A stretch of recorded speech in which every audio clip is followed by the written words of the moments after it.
subscribe dan tekan belnya. Berjumpa kembali dengan saya, Sam, teolog Protestan karismatik. Hari ini saya akan berbicara tentang benarkah karismatik itu sesat atau bidat. Ini adalah sebuah tanggapan atas kritik dari Dance Eswat, seorang fundamentalis baptis. Label sesat atau bidat terhadap gerakan karismatik secara generalisasi dan tergesa-gesa dilontarkan oleh Dance Eswat, seorang fundamentalis baptis. Di dalam artikelnya yang berjudul Malaikat Terang atau Lucifer berbicara melalui gerakan karismatik dalam bentuk bahasa roh, Dance Eswat menulis demikian. Gerakan karismatik merupakan bentuk baru dari montanisme yang pernah ada pada tahun 160 sampai dengan 400 Masehi. Montanus menyatakan bahwa di dalam dirinya sudah datang roh penolong yang telah dijanjikan Yesus. Dan dengan dibantu Priscilla dan Maximilla, dua nabiah yang selalu memanifestasikan fenomena berbahasa lidah dan kadang-kadang berekstase sampai tak sadarkan diri, gerakan montanisme berkembang dengan pesat dari Asia Kecil sampai Afrika Utara. Namun gerakan ini pun pudar dan hilang sekitar tahun 400 Masehi. Memasuki abad ke-20, bentuk baru dari montanisme muncul kembali dengan menamakan diri Pentakosta modern, atau yang lebih dikenal dengan gerakan karismatik. Di bawah pimpinan Charles F. Parham, gerakan sinkretisme Kristen ini pun berkembang dengan pesat ke seluruh dunia dan menjamur ke seluruh Asia termasuk Indonesia. Kutipan tersebut sumbernya blog Dance Eswat Bible Class. Tanggapan awal saya terhadap kritik Dance Eswat tersebut adalah bahwa pernyataan tersebut merupakan kesalahan interpretasi historis, entah disengaja atau tidak. Tetapi tujuannya jelas, yaitu berusaha menggiring orang pada kesimpulan bahwa gerakan karismatik itu sesat. Secara logis, pernyataan Dance Eswat tersebut secara implisit mengandung dua tuduhan, yaitu 1. Karismatik sama dengan montanisme, dan 2. Karismatik adalah sinkretisme Kristen. Montanisme dan sinkretisme itu sesat, karena itu karismatik itu sesat. Lebih lanjut, tanggapan saya menjawab kritik dan tuduhan Dance Eswat yang menyamakan gerakan karismatik dengan montanisme dan sinkretisme, maka saya memberikan sanggahan-sanggahan yang dirangkum dalam argumentasi-argumentasi berikut ini. Pertama, menyamakan karismatik dengan montanisme adalah kesalahan interpretasi historis. Pernyataan Dance Eswat tersebut tidak lebih dari sekedar asumsi liar yang tidak didukung oleh catatan-catatan historis terpercaya dan data-data yang valid. Seharusnya sebagai seorang sarjana yang terpelajar, Dance Eswat menyajikan catatan historis dan sumber terpercaya yang terverifikasi kebenarannya. Akibat tidak melakukan hal itu, maka pernyataan Dance Eswat tersebut bertentangan dengan pendapat Budiman, seorang teolog Indonesia dan dosen perjanjian baru di STT Duta Wacana. Budiman dalam buku Gerakan Karismatik Apa Itu? Di halaman 170 menulis demikian. Gerakan karismatik adalah gerakan orang Kristen yang mengutamakan baptisan roh dan karunia-karunia roh, dan yang penganut-penganutnya terdapat di hampir semua gereja tradisional. Gerakan tersebut lahir pada abad ke-20 di Amerika Serikat. Sekalipun pada abad-abad yang terdahulu dalam sejarah gereja barat, sudah ada gerakan-gerakan yang mengutamakan pekerjaan Roh Kudus, seperti aliran Montanisme pada abad kedua sampai ketiga. Namun, gerakan-gerakan itu berdiri sendiri dan tidak ada pengaruhnya. Sekali lagi, berdiri sendiri dan tidak ada pengaruhnya terhadap timbulnya karismatik di dalam abad ke-20. Tidak ada hubungan antara gerakan karismatik abad ke-20 dengan Montanisme di abad kedua ini. Ditegaskan juga oleh pakar sejarah gereja Thomas Panden dalam buku Harta dalam Bejana Sejarah Gereja Ringkas halaman 43, ia menulis demikian. Gerakan Montanisme hidup terus sampai abad keempat, lalu hilang atau lenyap. Di kemudian hari timbul juga dalam gereja gerakan-gerakan yang mengandung unsur-unsur yang sama, yaitu keyakinan bahwa karunia-karunia roh tidak hanya terbatas pada zaman Rasul saja. Jadi menurut Thomas Panden, gerakan Montanisme hilang, lenyap di abad yang keempat. Tidak ada sama sekali hubungan juga dengan gerakan karismatik di abad ke-20. Kedua,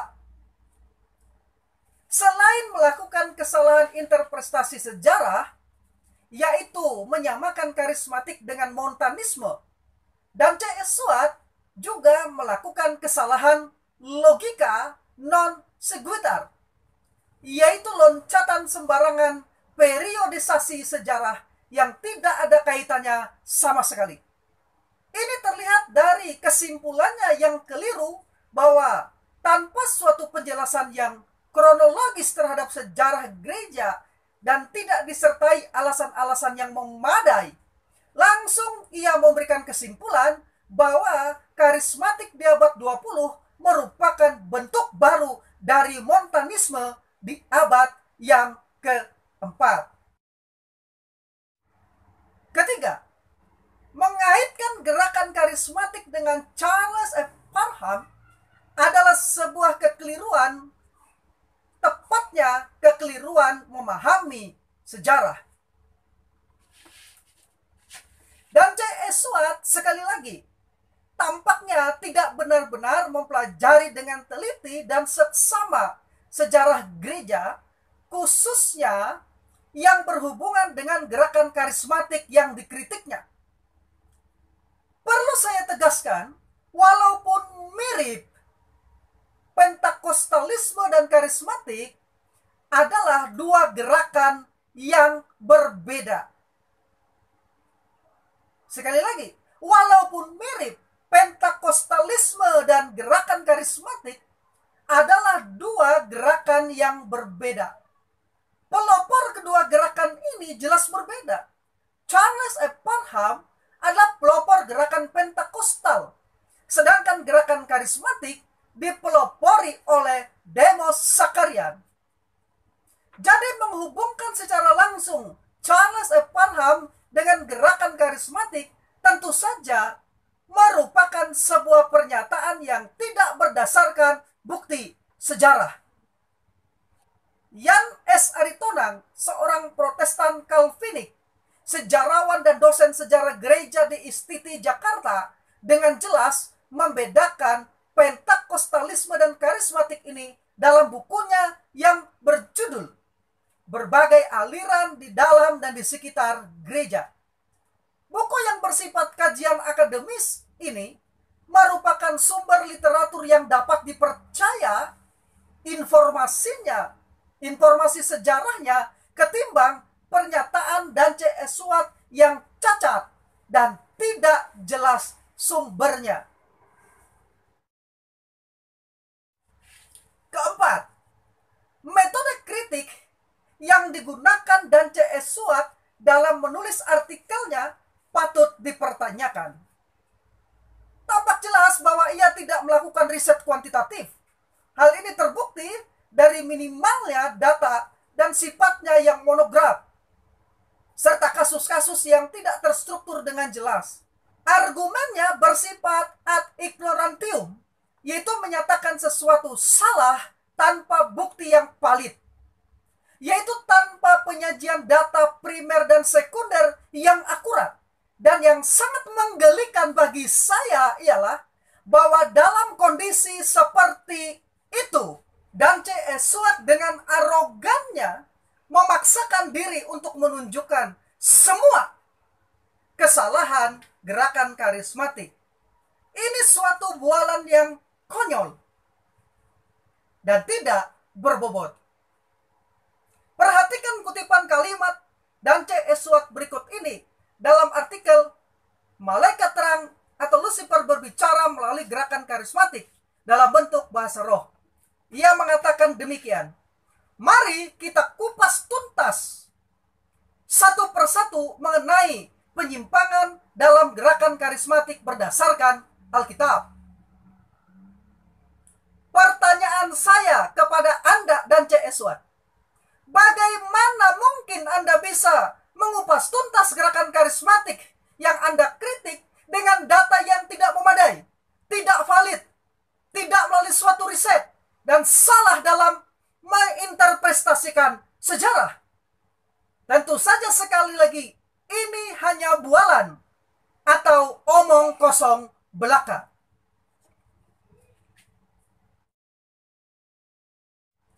Kelima, berkaitan dengan istilah sinkretisme, tampaknya Dance Esuat tidak begitu memahami istilah tersebut. Sebaiknya ia menjelaskan yang ia maksudkan dengan sinkretisme Kristen itu. Tetapi sebagai tanggapan, maka perlu bagi saya untuk menjelaskan hal berikut ini. Tampaknya dalam pemikiran Dance Esuat, semua hal yang berhubungan dengan aktivitas Roh Kudus yang diakui oleh karismatik seperti mujizat, kesembuhan, khususnya bahasa roh adalah pekerjaan iblis. Jelaslah bahwa ia menganggap karismatik bercampur dengan aktivitas iblis yang ia sebut dengan sinkretisme Kristen. Di sini tampaknya ia tidak mempertimbangkan bahwa iblis bapak segala dusta itu memang mahir meniru atau memalsukan yang asli dan benar yang berasal dari Tuhan. Yohanes pasal 8 ayat yang ke-44 menjelaskan bahwa iblis adalah bapa segala dusta. Misalnya mujizat, penyembuhan, penglihatan, dan bahasa roh ada yang memang benar-benar dari Tuhan. Paulus telah membahas kebenaran ini dalam surat 1 Korintus. Memang tidak dipungkiri bahwa ada mujizat, penyembuhan, dan bahasa roh yang palsu yang ditiru dan dikerjakan oleh iblis. Misalnya kita dapat menggunakan ayat acuan Kolose 2 ayat yang ke-8. Tetapi adanya aktivitas tiruan dan palsu dari iblis yang mirip dengan aktivitas karismatik tersebut tidak dapat dijadikan bukti untuk menyimpulkan bahwa semua aktivitas karismatik itu palsu dan sesat. Disinilah cacatnya logika Anda, penalaran Anda dan C.S. Watt. Menyimpulkan secara sembarangan dan generalisasi serta menuduh karismatik sebagai sinkretisme sekali lagi adalah tuduhan yang cacat secara logika. Penyimpulan yang demikian merupakan suatu penalaran induktif yang cacat karena kemiripan tidaklah sama dengan sinkretisme. Adanya orang atau kelompok-kelompok yang aktivitasnya mirip dengan karismatik tidak dapat dijadikan alasan untuk menuduh karismatik sebagai sinkretisme. Di sini cacatnya penalaran dan C.S. Watt bersifat ad populum karena menyamakan karismatik dengan aktivitas kelompok-kelompok yang mirip karismatik yang sebenarnya bukan atau belum tentu karismatik.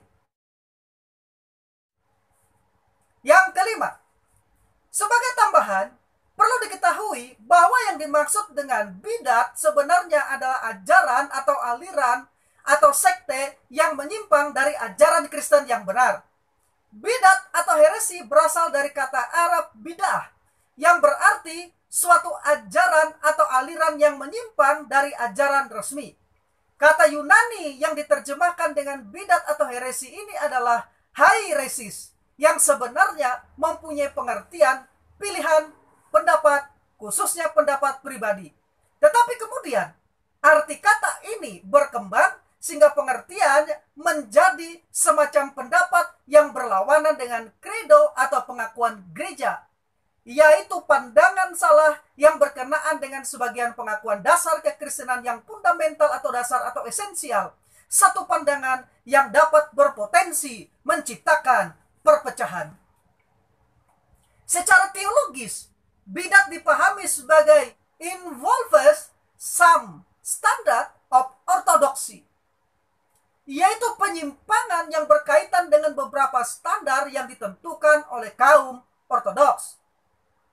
Jadi bidat sebenarnya adalah ajaran atau aliran yang menyimpang dari ajaran Kristen yang benar. Pada umumnya, bidat muncul karena ada sekelompok orang yang berkumpul bersama untuk mengikuti seseorang yang menginterpretasikan Alkitab secara salah atau keliru. Misalnya, saksi-saksi Yehova adalah orang-orang yang mengikuti interpretasi Charles F. Russell. Dan Mormonisme adalah orang-orang yang mempercayai interpretasi Joseph Smith. Penganut Christian Science merupakan orang-orang yang mengikuti penafsiran dan ajaran Mary Baker Eddy. Kita menyebut kelompok-kelompok ini bidat karena ajaran mereka menentang ajaran gereja yang esensial. Ciri-ciri bidat antara lain mengemukakan kebenaran baru, mengemukakan penafsiran baru, mengemukakan doktrin non-ortodoks atau non-konservatif, mengemukakan kepalsuan, pemimpinnya dikultuskan atau dipuja oleh pengikut-pengikutnya. Nah, membandingkan ciri-ciri bidat tersebut di atas, maka karismatik tidak termasuk dalam daftar ciri-ciri dari sekte atau bidat tersebut. Sesungguhnya ajaran doktrin yang diakui oleh karismatik tidak dapat disebut sebagai sesat karena pada umumnya doktrin karismatik itu compatible, selaras, harmonis dengan ajaran dan keyakinan Protestan Ortodoks dan Injili konservatif, serta gereja-gereja arus utama lainnya. Karismatik mengakui doktrin-doktrin esensial gereja seperti inspirasi dan otoritas Alkitab, Allah Tritunggal, kepribadian Kristus yang hipostatik dengan dua natur, keberdosaan manusia akibat kejatuhan dari dosa, keselamatan hanya karena anugerah yang diterima melalui iman kepada Kristus saja, kebangkitan tubuh, kedatangan Kristus kembali, dan adanya surga dan neraka. Doktrin-doktrin esensial ini diakui oleh karismatik.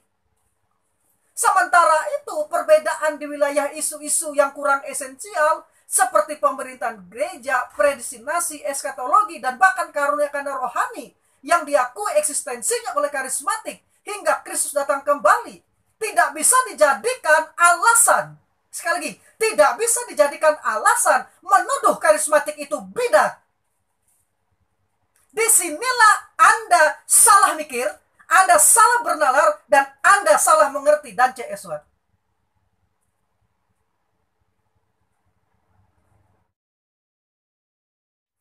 Akhirnya, menuduh karismatik sebagai bentuk baru dari bidat montanisme seperti yang dilontarkan oleh Dan C.S. Swart jelaslah merupakan kesalahan interpretasi sejarah dan tidak lebih dari sekedar asumsi atau pandangan pribadi yang subjektivistik karena tidak didukung catatan-catatan historis terpercaya dan data-data yang valid. Sebaliknya, karismatik adalah sebuah gerakan yang berasal dari Tuhan dan didukung oleh pernyataan Alkitab. Pada kesempatan lain saya akan membicarakan tentang data-data Alkitab mendukung karismatik. Bahwa karunia roh masih berlaku, masih terjadi sampai pada Kristus datang kembali di dalam dan melalui gereja. Sebagai seorang karismatik, saya berpendapat bahwa karunia Roh Kudus, mujizat, kesembuhan, bahasa roh, dan lainnya masih terus eksis dan berlangsung hingga saat ini di dalam dan melalui gereja. Gerakan ini murni dari Allah, tetapi telah dicemari oleh ekses-ekses dari ajaran-ajaran dan praktek-praktek yang bersifat tidak sehat sensasional, fenomenal, dan mirip gerakan karismatik. Namun, perlu dicatat, adanya ajaran dan praktik yang tidak sehat dan menyimpang oleh beberapa orang atau kelompok tertentu yang berada dalam gerakan karismatik ini atau yang mirip dengan aktivitas karismatik tidak dapat dijadikan bukti untuk menuduh bahwa seluruh karismatik itu sesat, bidah. Kenyataan historis yang tidak boleh diabaikan oleh semua pihak adalah bahwa sebelum ada gerakan karismatik yang terformulasi dengan jelas di abad ke-20, telah ada penyesatan dan kepalsuan di sepanjang sejarah gereja. Bukankah hal ini juga terjadi pada gerakan-gerakan pembaharuan lainnya yang dapat dicermati dalam sejarah gereja? Jadi, adanya penyimpangan-penyimpangan yang mungkin terjadi dalam tubuh karismatik oleh orang-orang atau kelompok-kelompok tertentu tidaklah berarti bahwa semua yang berada dalam gerakan karismatik itu sesat. Demikian juga kenyataan adanya mujizat-mujizat tiruan, kesembuhan semu, nubuat dan bahasa roh palsu bukan berarti kita harus menolak semua mujizat, kesembuhan, nubuat dan bahasa roh serta menganggap semuanya itu palsu dan berasal dari setan. Tetapi sebaliknya, justru adanya hal-hal yang palsu tersebut membuktikan bahwa karunia-karunia roh yang asli masih eksis sampai Kristus datang kembali. Saya Sam, teolog Protestan karismatik.